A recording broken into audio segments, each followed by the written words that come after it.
بالله من الشيطان الرجيم. بسم الله الرحمن الرحيم.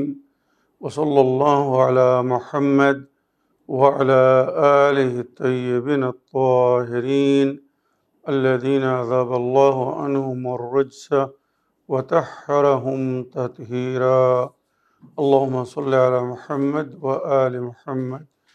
ولعنة الدائمة الباقية على أعدائهم ومنكر فضائلهم وغاصب حقوقهم أجمعين من يوم عداوتهم إلى قيام يوم الدين.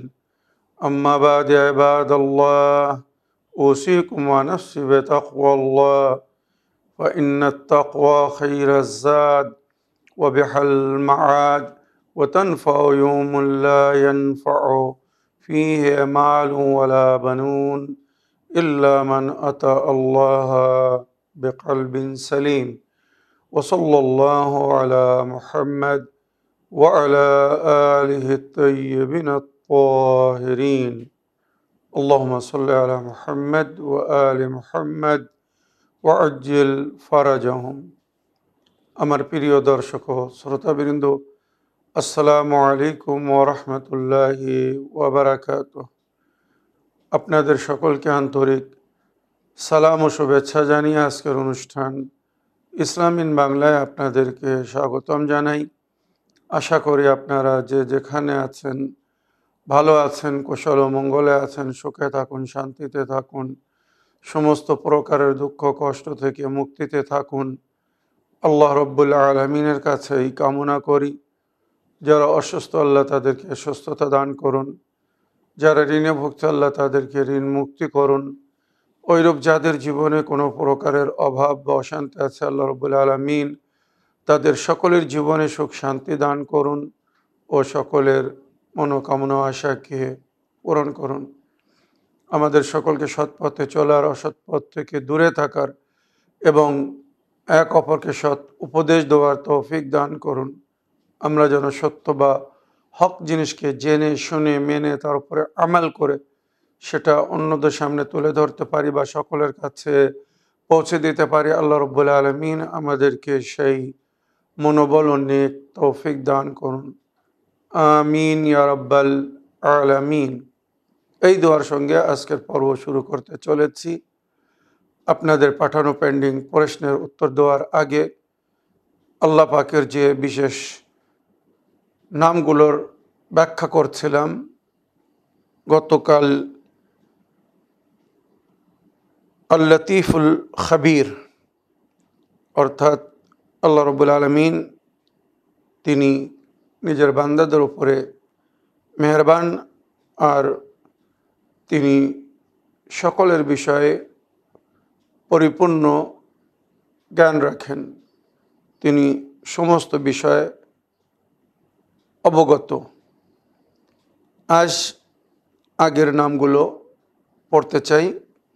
আল হালিম আল্লাযী লা ইয়াজাল বিল উকুবা।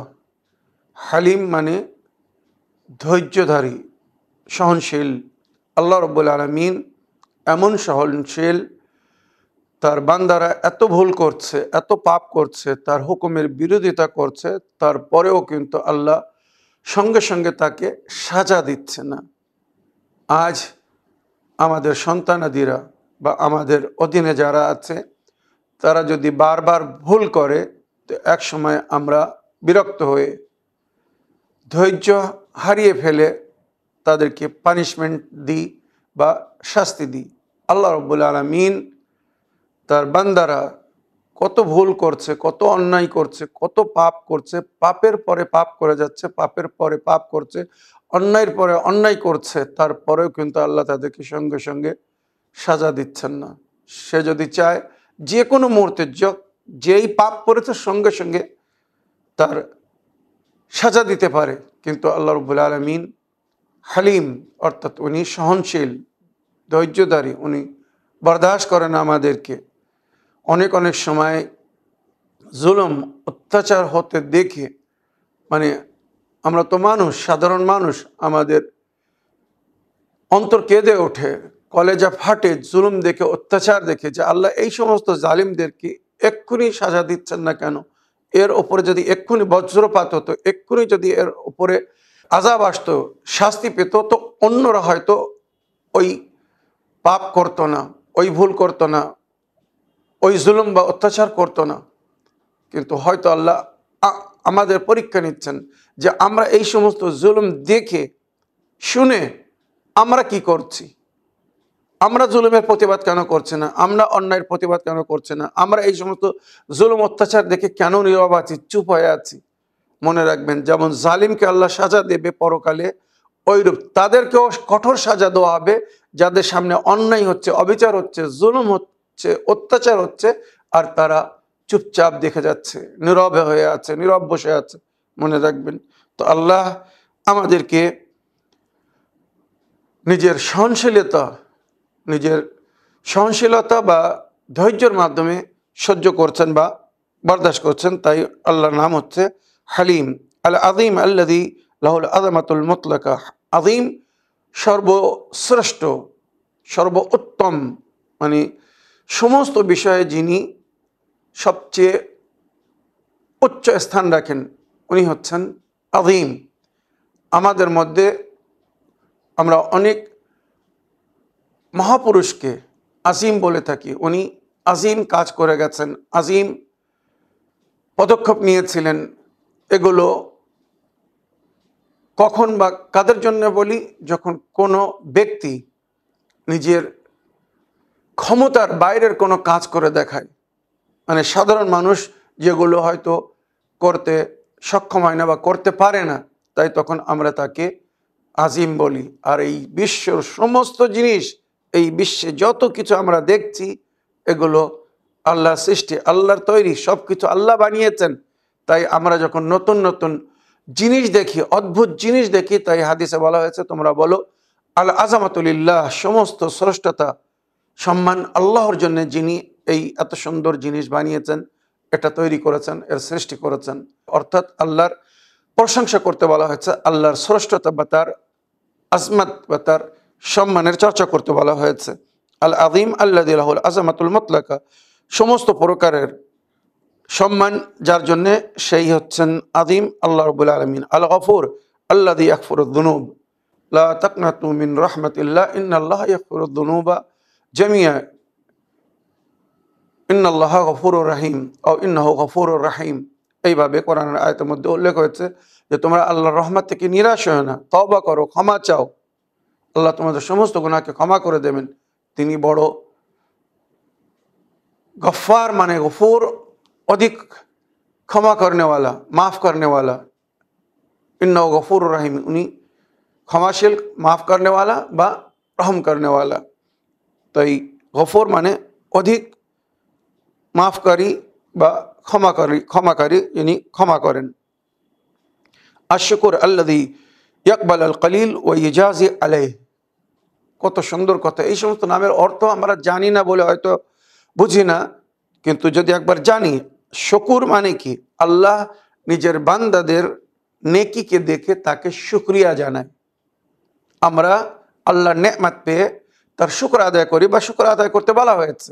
আল্লাহর নেয়ামতের শুকর আদায় করো। এর পরিবর্তে আল্লাহ কি করবেন?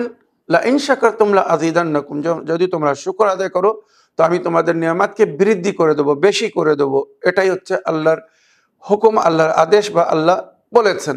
আল্লাহ নিজের বান্দাদের শুকর কিভাবে আদায় করে? যখন বান্দা কোনো নেকি করে, আল্লাহর কথা মেনে চলে, তো আল্লাহ তার শুকরিয়া আদায় করে।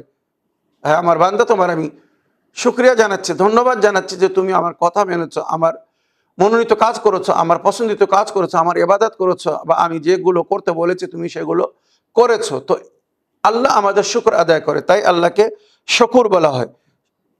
আল্লাযী ইয়াকবালুল কলিল ওয়া ইজাজি আলাইহি, সামান্য ক্ষুদ্র থেকে ক্ষুদ্র নেকি, যার হয়তো মানুষের নজরে কোনো মূল্য নেই, কিন্তু আল্লাহ রাব্বুল আলামিন ওই ক্ষুদ্র নেকিকেও গ্রহণ করেন, কবুল করেন, আর তার সুন্দর জাযা বা তার পরিণাম বা পরিফল, আজর ও সওয়াব আমাদেরকে দান করেন।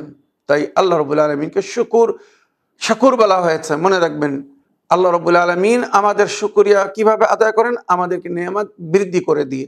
মানে আল্লাহর যখন আমরা শুকর আদায় করি, আল্লাহর পছন্দ মতো কাজ করি, আল্লাহকে রাজি করি, খুশি করি, তখন আল্লাহ খুশি হয়ে আমাদের শুকরিয়া আদা করার জন্যে আমাদের নেয়ামতকে বৃদ্ধি করে দেন, জীবন বৃদ্ধি করে দেন, সমস্যার সমাধান করে দেন, সুস্থ করে দেন।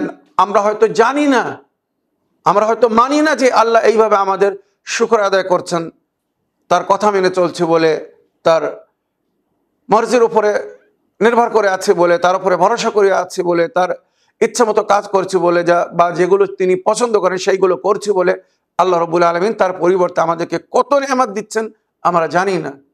কিন্তু আমাদের মধ্যে অধিকাংশরা নাশুকর, যারা জিকির কোরআন ও হাদিসের মধ্যে হয়েছে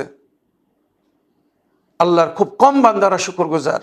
কেননা তারা যে নিয়ামত পাচ্ছে বা যে নিয়ামতগুলো তারা উপভোগ করছে, কে দিচ্ছে, কোথা থেকে দিচ্ছে, কিভাবে পাচ্ছে, এর এর তারা জ্ঞান রাখে না, তার মারফত নেই। যদি সেই জ্ঞান মারফত থাকতো তো আমি যেগুলো পাইনি তার জন্যে নালিশ বা ফরিয়াদ কম করতাম, যেগুলো পেয়েছি বা যতগুলো পেয়েছি তার শুকর বেশি করতাম। মানুষ নেকিকে ভুলে যায়, আল্লাহর উপকারকে ভুলে দিয়েছে, আর কষ্ট হলে তখন ফরিয়াদ করে। আমাদের পার্টস অফ বডি, শরীরের একটি একটি অংশ কত বড় নেয়ামত, তাদের কাছে জিজ্ঞাসা করুন যার শরীরে কোনো অভাব আছে, কোনো অংশের অভাব আছে, হাজার শুকর করতে ইচ্ছা করবে। এই যে সেহাত, সুস্থতা, কত বড় নেয়ামত, তাকে জিজ্ঞাসা করুন যে অসুস্থ, খেতে পারছে না, নিজের মনোনীত কাজ করতে পারছে না। এই যে আমরা বেঁচে আছি, এর চেয়ে তো বড় নেয়ামত কি হতে পারে? আমাদের ভুল ত্রুটি, অন্যায়, পাপ, গুনাহকে দেখে আল্লাহ হয়তো আমাদেরকে যে কোনো মুহূর্তে তুলে নিতে পারে, নিজের হুকুম ফিরিয়ে নিতে পারে। আল্লাহর হুকুম চলছে বলে আমরা চলছি, তার বিরোধিতা করছি, আল্লাহর বিরোধিতা করছে বান্দারা, তারপরেও কিন্তু আল্লাহ তাকে ক্ষমা করে দিচ্ছে। এর নাম হচ্ছে গফুর।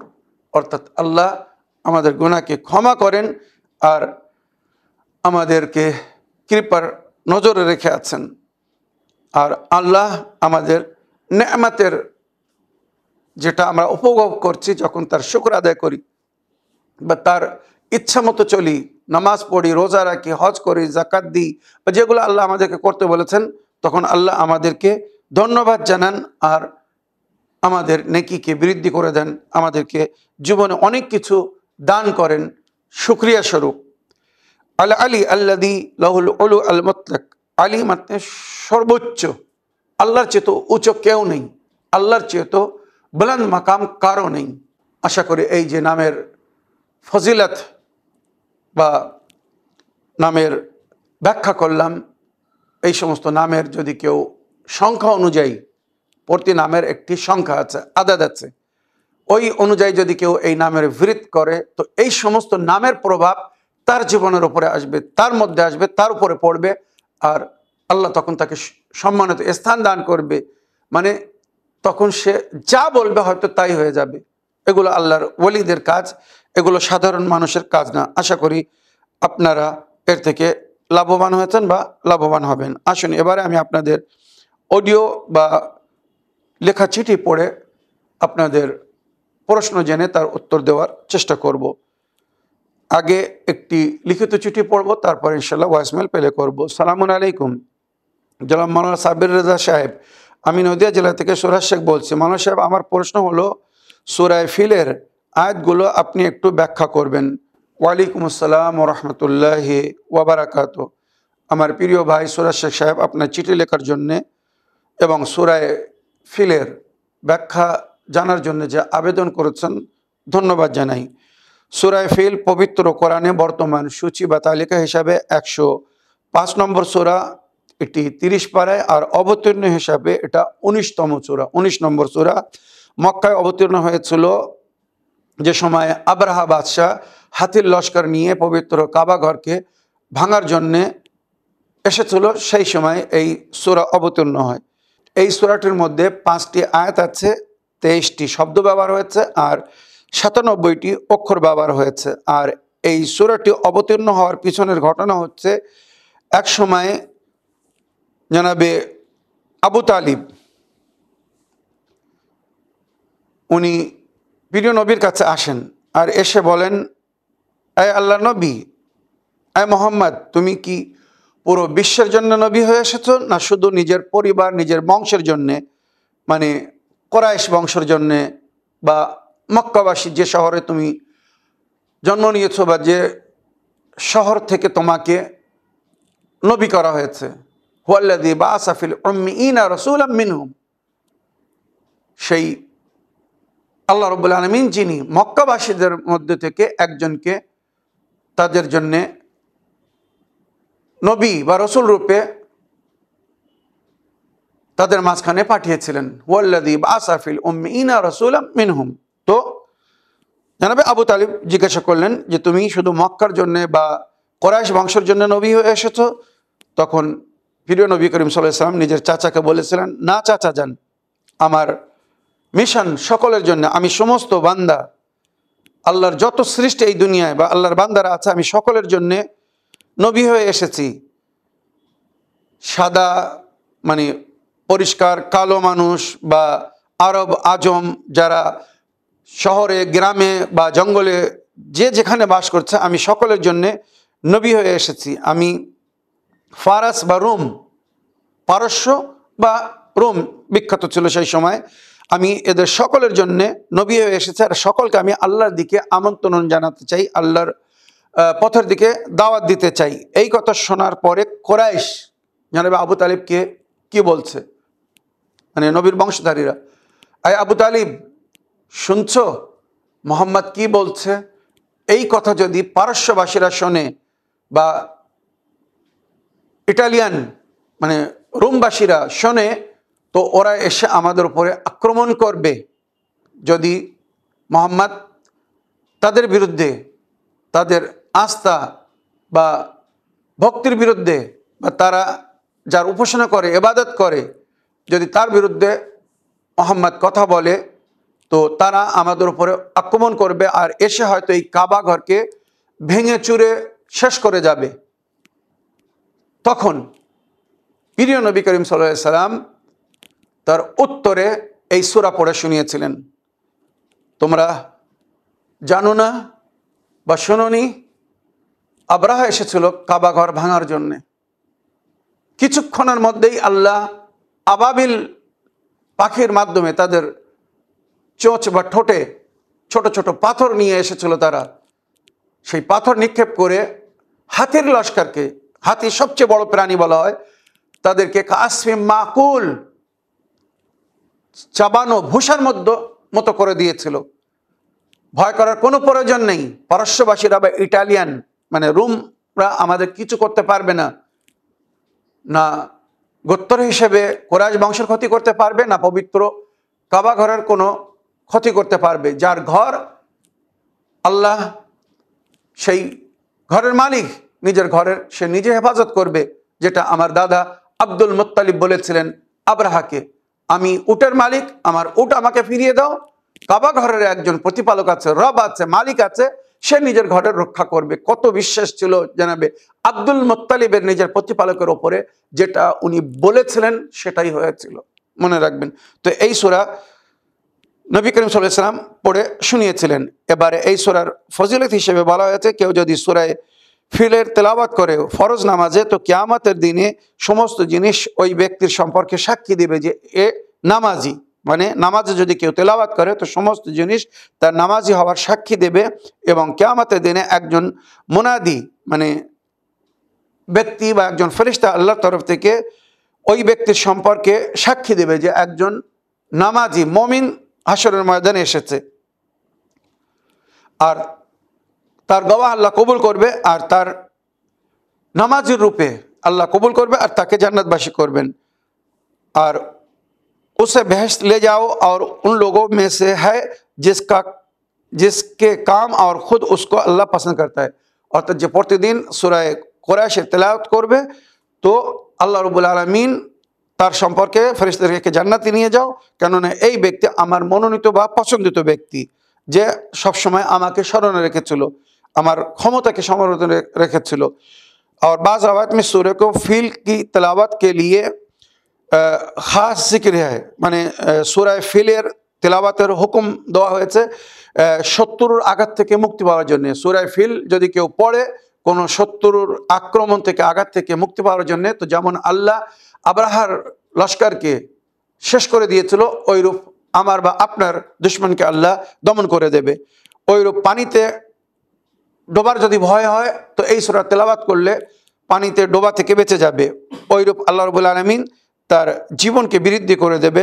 আর এছাড়া আরও রওয়ায়াতের মধ্যে অনেক কিছু উল্লেখ হয়েছে এই সূরার সম্পর্কে। তবে বলা হয়েছে যদি কেউ সূরা ফিল পড়ে তো এর সঙ্গে সূরা কোরাইশও পড়তে হবে, বা সূরা কোরাইশ যদি পড়ে তো তার সঙ্গে সূরা ফিলও পড়তে হবে, কেননা এই দুটো সূরার অর্থ বা বাক্য একই কোরাইশের জন্যে। এবারে আমি এই সূরাটা পড়ে এর তর্জমা করে দিচ্ছি। আলম তারা কাইফা ফাআলা রাব্বুকা বিআসহাবিল ফিল, তারা কি দেখেনি বা দেখছে না যে আল্লাহ আসহাবুল ফিল মানে হাতির লস্করের সঙ্গে কি করেছিল। মানে এটা নবী বলছিলেন নিজের চাচাকে যে রোম বা পারস্যবাসীদের ভয় করার কোনো প্রয়োজন নেই। তারা জানে যে আল্লাহর ঘরের উপরে যদি আক্রমণ করে বা আক্রমণ করার নিয়ত নিয়ে আসে তো আল্লাহ তাদের সঙ্গে কি করবে। আলম ইয়াজাল কায়দুম ফি তাদলিলিন, তাদের ষড়যন্ত্রকে কি আল্লাহ তাদের জন্য লজ্জার কারণ করে দেয়নি, অর্থাৎ তাদের জালেই আল্লাহ তাদেরকে ফাঁসিয়ে দিয়েছিল। ও আরসালা আলাইহিম তাইরান আবাবিল, আর আবাবিল পাখি তাদের উপরে পাঠিয়ে আল্লাহ রাব্বুল আলামিন তাদেরকে শেষ করে দিয়েছিল। তারমিহিম বিহিজারাতিন মিন সিজ্জিল, তারা নিজের চোঁচ দিয়ে এমনভাবে ওই ছোট ছোট কাকড় বা পাথর মারছিল, যেমন আমরা আপনারা নাম শুনেছেন জানাবে ইব্রাহিম নবীকে যে আগুনে ফেলা হয়েছিল মিনজিক বা মিনজিলিকের মাধ্যমে, কেননা আগুনের নিকটে যাওয়ার কারোর ক্ষমতা ছিল না। তো যেমন আমরা বাংলায় বলি চামগুলতি বা চামগুলি তৈরি করা হয় অনেক দূর পর্যন্ত পাথর বা গুলি নিক্ষেপ করার জন্যে, তো ওইভাবে মিনজিলিক তৈরি করা হয়েছিল জানাবে ইব্রাহিম নবীকে আগুনে ফেলার জন্যে। তো আল্লাহ রাব্বুল আলামিন ওই আবাবিলের ঠোঁটকে আব্রাহার লস্করের জন্যে চামগুলি বলুন বা মিনজিলিক বলুন করে দিয়েছিল। মানে এত জোরে জোরে ওই কাকর বা পাথর আব্রাহার লস্করের ওপরে পড়ছিল যে কিছুক্ষণের মধ্যে তারা ধুলোস্যার হয়ে গিয়েছিল, চাবানো ভুষের মতো হয়ে গিয়েছিল। তারমিহিম বিহিজারাতিন মিন সিজ্জিল ফাজআলহুম কাআসফিম মাকুল, আর তাদেরকে এমন করে দিয়েছিল যেমন চিবানো ভুসি। তো এটা একটা আল্লাহর ক্ষমতার উদাহরণ এখানে বলা হয়েছে যে যদি কেউ আল্লাহর বিরুদ্ধে আসে তো আল্লাহ আবাবিল ছোট একটা পাখির মাধ্যমেও তাদের ভুসি করে দিতে পারে। তো এই জন্যে বলা হয়েছে এই সূরা যদি কেউ পড়ে তো আল্লাহ রাব্বুল আলামিন তার হেফাজত করবে আর শত্রু থেকে তাকে মুক্তিদান করবে। আমার প্রিয় ভাই সুরাশা সাহেব, আশা করি আপনার প্রশ্নে আপনি উত্তর পেয়েছেন। এবারে অডিও প্লে করি, দেখি কোথা থেকে কে কি জানতে চাচ্ছেন বা কে কি বলতে চাচ্ছেন। আসসালামু আলাইকুম মৌলানা সাহেব, আপনাদের ভালো হোক ওইটাই আমি বলি। মৌলানা সাহেব, এই জাস্ট মাত্র 20 তারিখ আজকে আমি এই যে আপনি যে একটা এপিসোড জিয়ারতের কথা যে বলছেন, জিয়ারতে আশুরার ফজিলত, ওটার ফজিলত কি, ওটা বলে কি উপকার হয়, গোলাম সাহেব আপনাকে প্রশ্ন করছে। তো বিষয়টা আমি খুব মন দিয়ে শুনলাম যে আমলটা করবো, এপিসোড আমার আছে, জিয়ারতটা আমার আছে। অনেকদিন ভাবছি আমি জিয়ার ফজিলতটাকে আপনাকে বলবো। ঠিক কত এপিসোড আমি মানে এপিসোডের নাম্বারটা দেখার জন্য এপিসোডটা শেষ হয়েছে, বস্তু জাস্ট টিপে দেওয়ার লগে লগে ওটা যে চলে গেল। কত এপিসোড নাকি হুজুর মৌলানা সাহেব আমাকে অতি তাড়াতাড়ি আপনি ওই এপিসোডটা দিয়ে বলবেন, ওই নাম্বার কত এপিসোড, আর আপনি ওই জিয়ারতের সম্পূর্ণ ফজিলতটা সম্পূর্ণটা যে কিরকম কি করে, যে নামাজ পড়া, জিয়ারত করা আর উপকারিতা একটু আমাকে একটু বলে দিবেন অনুগ্রহ প্লিজ। পাওয়া মাত্রই ইসলামী নিন বাংলা এই এপিসোডটা আপনি দিয়ে দিবেন। ওয়ালাইকুম আসসালাম রহমতুল্লাহি ওয়া বারাকাতুহু। আপনার ভয়েসমেল পাঠানোর জন্য আপনাকে অসংখ্য ধন্যবাদ জানাই। আমি জিয়ারতে আশুরা সম্পর্কে বহুবার আলোচনা করেছি, জিয়ারতের ফজিলত বলেছি, ওই জিয়ারতের আমাল বলেছি, ওই জিয়ারত পড়লে কি কি লাভ হবে সব বলেছি। আপনি জানি না মন দিয়ে সবগুলো শুনেছেন কি না, আপনি হয়তো কোনো এপিসোডে শুনেছেন কিন্তু তার এপিসোড নম্বর আপনার মনে নেই, তাই আপনি পুনরায় জানতে চেয়েছেন বা জিয়ারতে আশুরার আমাল বা ফজিলত কি আপনি এ বিষয়ে জানতে ইচ্ছুক। তো আমি এখানে আপনাকে বলবো, আমার সমস্ত দর্শকবৃন্দদেরকে বলবো, যখন কোনো বিশেষ এপিসোড পেলে হয় বা চালানো হয় তো তার একটা শিরোনাম দেওয়া হয়, নাম দেওয়া হয়। তো আপনারা চ্যানেল উইন বাংলাতে গিয়ে চ্যানেল উইন বাংলাকে সাবস্ক্রাইব করুন। ইউটিউবে সমস্ত ভিডিও আপলোড করা আছে, ওখানে সার্চ যেখানে লেখা আছে ওখানে লিখুন জিয়ারতে আশুরা ও ফজিলত বা জিয়ারতে আশুরা ও আমাল। জিয়ারতে আশুরা লিখুন, ওখানে সঙ্গে সঙ্গে ওই সমস্ত এপিসোড আপনার সামনে এসে যাবে, যার মধ্যে আমি জিয়ারতের ফজিলত বলেছি বা জিয়ারতে আশুরা নিয়ে আলোচনা করেছি বা আশুরার আমাল নিয়ে বলেছি। আশা করি আপনি বুঝতে পেরেছেন।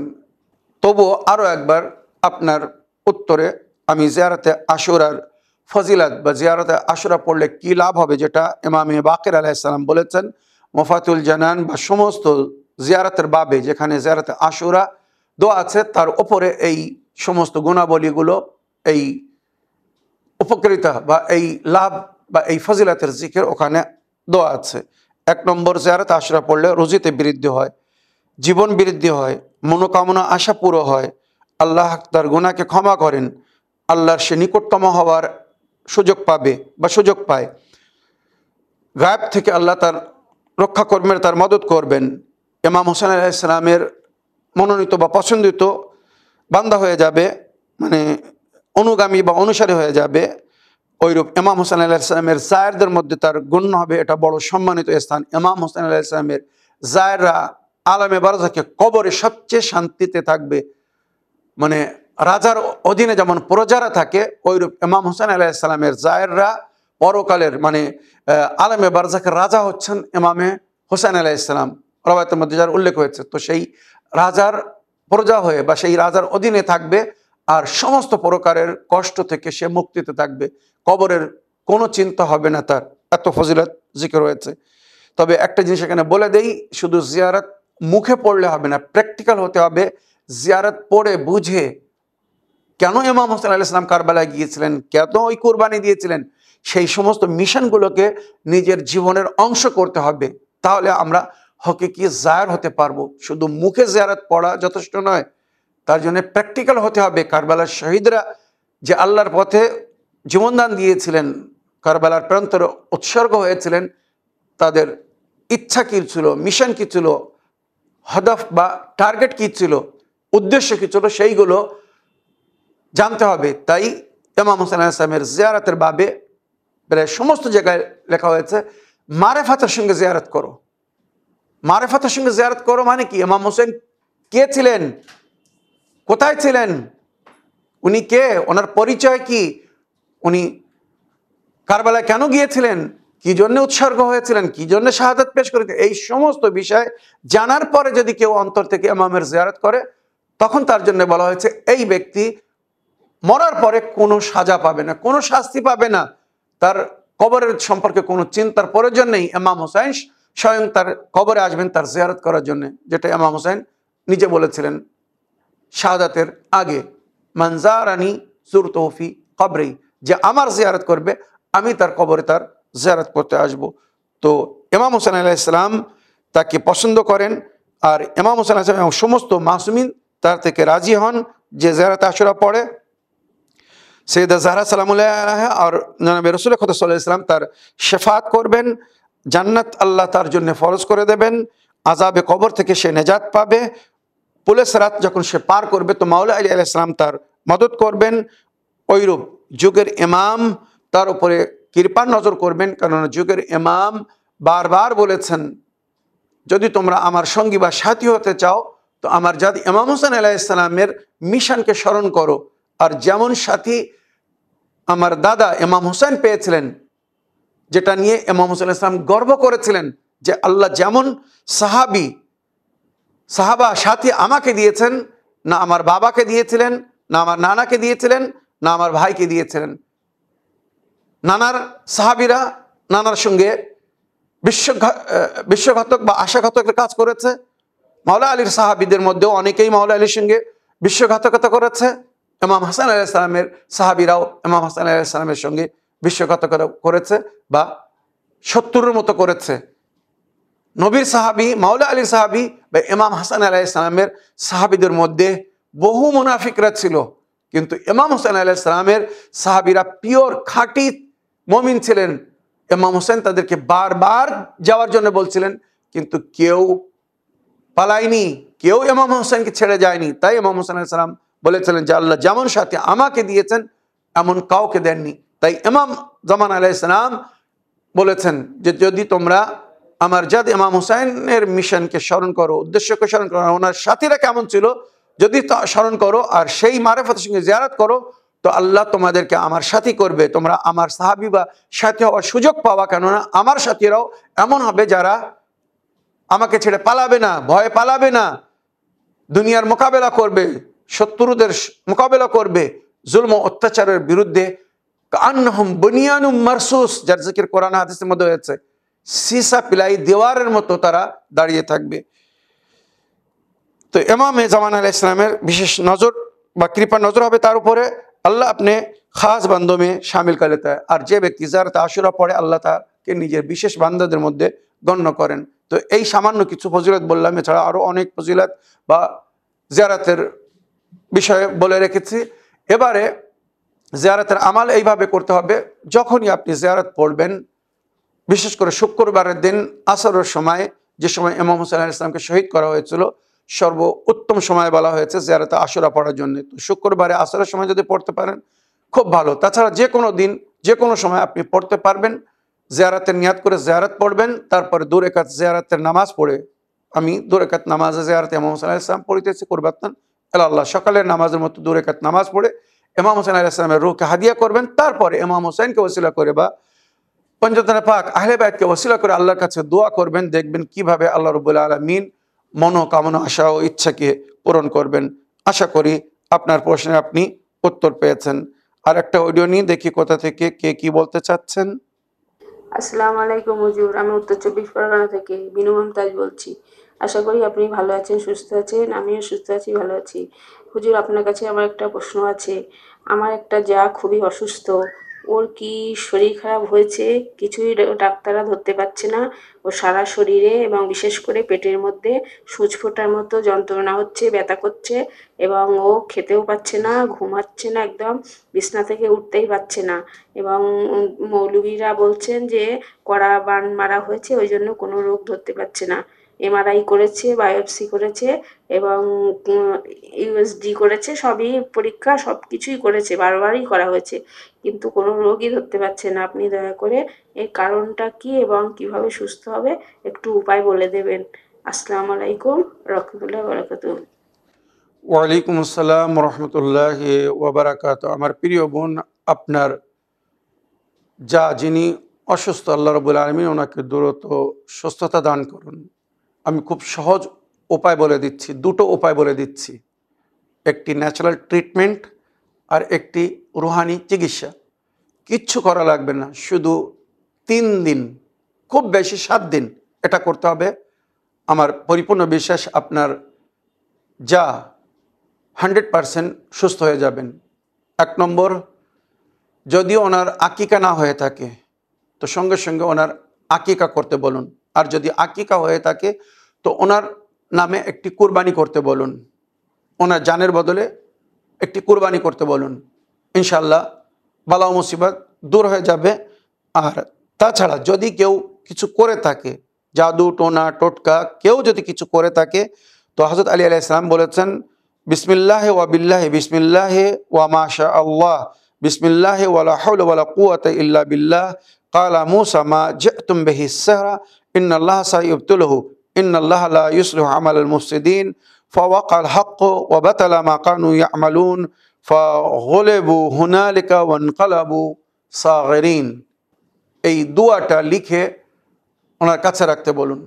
জাদু টোনা টোটকা কেউ যদি কিছু করে থাকে সঙ্গে সঙ্গে তার আসার চলে যাবে। তাছাড়া আমি বহুবার অনেককেই বলেছি যে সবসময় আয়াতুল কুরসি, মৌজাতাইন বা সূরা নূন ওয়াল কলমের শেষ 2টি আয়াত বা নবী করিম সাল্লাল্লাহু আলাইহি ওয়াসাল্লাম অনেক সময় বদনজর বা কুনজর লাগে আমাদের উপরে, শরীর শুকিয়ে যায়, বিভিন্নভাবে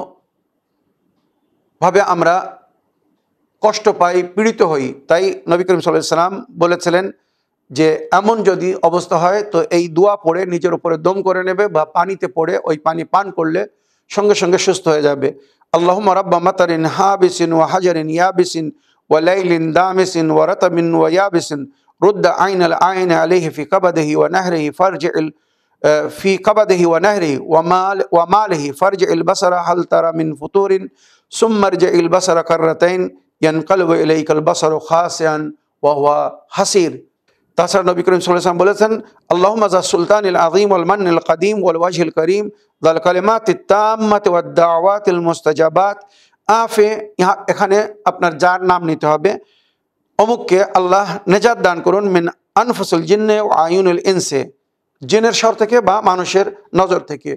তো সঙ্গে সঙ্গে নজর কেটে যাবে বা কেউ যদি কিছু করে থাকে সেটা তার দিকে ফিরে যাবে। তো এগুলো করলে ইনশাল্লাহ আপনার যা ভালো হয়ে যাবে। আর তাছাড়া ন্যাচারাল ট্রিটমেন্ট হিসাবে একটা জিনিস মনে রাখবেন, অ্যালোভেরার পাতার একটা টুকরো নিতে হবে।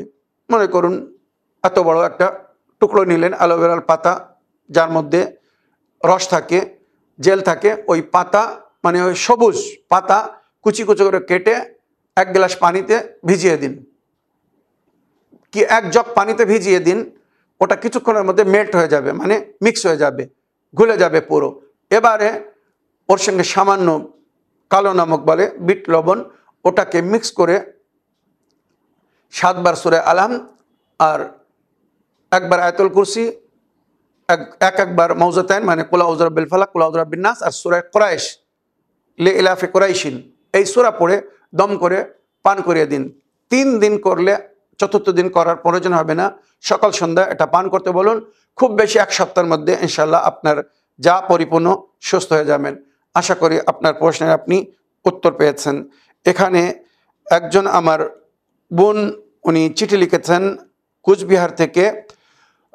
উনি কোনো প্রশ্ন রেখেছিলেন, তো টিভিতে ওনার প্রশ্নের উত্তর দেওয়া হয়েছে বলে উনি খুব খুশি এবং আমাদেরকে ধন্যবাদ জানিয়েছেন। অসংখ্য ধন্যবাদ টিম ইসলাম ইন বাংলা প্রশ্নের উত্তর দেওয়ার জন্যে। হামদ শুকরুলিল্লাহ। আমরা আপ্রান্ত চেষ্টা করি, আমাদের কাছে যখন কেউ আস্থা নিয়ে বিশ্বাস করে ভরসা করে চিঠি লেখে কিছু জানতে চায়, কিছু সমস্যার সমাধান চায়, কোনো রোগের চিকিৎসা চায়, কোনো বিষয়ে উপায় চায়, তো আমরা আপ্রান্ত চেষ্টা করি তাদেরকে সঠিক জিনিস বলার, সমস্যার সমাধান বা রোগের চিকিৎসা বলে দিই, বা বিভিন্ন প্রকারের উপায় যেগুলো নবী ও নবীর আহলে বায়াত আমাদেরকে শিখিয়েছেন। কোরআন ও হাদিসের মধ্যে যার উল্লেখ হয়েছে, আমরা সবসময় মানুষকে লাভ দেওয়ার চেষ্টা করি, উপকার করার চেষ্টা করি। এটাই আল্লাহর নেক বান্দাদের পরিচয়, আল্লাহর ওলি আউলিয়াদের পরিচয়। ওনারা কখনো নিজেদের জন্য জীবনযাপন করেননি, ওনারা বেঁচে ছিলেন অন্যদের জন্যে। তাই অনেক বুজুর্গানরা বলেছেন, যেটা আমিও বহুবার বলেছি, যে আপনে লিয়ে জিয়া তো ক্যা জিয়া, আপনে লিয়ে জিয়া তো ক্যা জিয়া, জিন্দেগি वो है जो दूसरों के लिए जिया जाए। নিজের জন্য তো সবাই বেঁচে থাকে, পশুরাও নিজের জন্য বেঁচে আছে। তাই এখানে বলা হচ্ছে যে নিজের জন্য বেঁচে থেকেছো তো কি করেছো? আসল জীবন ওটাই যেটা অন্যের জন্য যাপন করেছো, অন্যের উপকারের জন্য। তো যখন আল্লাহর কোনো বান্দা অন্যর মঙ্গলের জন্য, অন্যকে ভালো করার জন্য, অন্যকে উপকার করার জন্য, অন্যর সঙ্গে নেকি করার জন্য নিজেকে সমর্পণ করে বা এই চিন্তাধারার সঙ্গে বেঁচে থাকতে চায়, তো আল্লাহ তার জীবন বৃদ্ধি করে দেয়, বয়সকে বাড়িয়ে দেয়, যাতে সে অন্যদের খেদমত করতে পারে, সেবা করতে পারে। অবশেষে আপনাদের কাছে এই অনুরোধ করব, আপনারাও আমার জন্য বা আমাদের জন্য আল্লাহর কাছে দোয়া করবেন, এইভাবে সুস্থ স্বাস্থ্য থেকে যেন আল্লাহর বান্দাদের সেবা করতে পারি, আপনাদের খেদমত করতে পারি, আপনাদের সমস্ত প্রশ্নের উত্তর সময়ের মধ্যে আপনাদের কাছে পৌঁছে দিতে পারি। দোয়াতে স্মরণে রাখবেন। এই বলে আমার আজকের বক্তব্য এখানে শেষ করলাম। ওয়া আখিরু দাওয়ানা আলহামদুলিল্লাহি রাব্বিল আলামিন। আসসালামু আলাইকুম ওয়া রাহমাতুল্লাহি ওয়া বারাকাতুহু।